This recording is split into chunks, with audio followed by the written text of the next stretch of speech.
இருக்கீங்க, நீங்க போய் தயவுசெய்து சிஎம் சார்ட்ட கேட்டு சொல்லுங்க, எப்பதான் சார் ரெகுலர் டிஜிபி போட போறீங்க?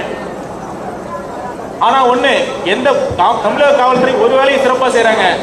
எங்கெல்லாம் தமிழக வெற்றி கழகம் கூட்டம் நடத்துறதுக்கு அனுமதி கேட்குதோ அங்கெல்லாம் அவங்க கத்துக்கிட்ட மொத்த வித்தையும் இறக்கின மாதிரி 108 கண்டிஷன் போடுறாங்க. சேலத்துக்கு ஒரு 40 கண்டிஷன், இப்ப ஈரோடுக்கு ஒரு 80 கண்டிஷன் போடுறாங்க. இதை இதுக்கு மட்டும்தான் தமிழக காவல்துறை அவங்க மூளையும் அறிவையும் பயன்படுத்துறாங்களே ஒழிய காவல் அவங்க சட்டம் ஒழுங்கை பாதுகாக்கிறதுக்கு சுத்தமா அவங்களுக்கு டைமும் கிடைக்கிறது இல்ல, இன்டென்ஷனும் கிடையாது. இப்ப பாத்தீங்கன்னா நேற்று தமிழக காவல்துறை ஒரு யூடியூபர் சவுக்கு சங்கர் அவர்களை வீட்டில் போய் கதை உடைச்சு கைது பண்ணியிருக்காங்க. சவுக்கு சங்கர் பேசுறதுலாம் நம்ம ஏற்றுக்கணும் அவசியம் இல்லை. அவர் நிறைய வாட்டி நம்மளை திட்டி தாக்கி பேசியிருக்காரு, நம்மளை வாட்டி புகழ்ந்து பேசியிருக்காரு. அது வரல இந்த விஷயம்.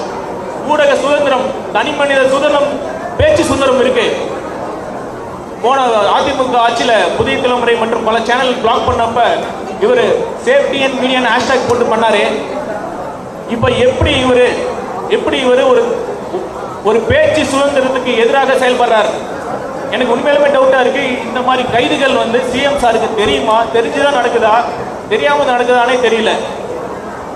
நீங்க இவ்வளவு நீங்க பாசிச பாஜக பிஜேபின்னு சொல்றீங்களே, உங்களுக்கும் பிஜேபிக்கு என்ன வித்தியாசம் இருக்கு? சுத்தமா வித்தியாசமே கிடையாது. உண்மையாலுமே இங்க நடக்கிறது பாசிச திமுக ஆட்சி தான். ஒரு கட்சி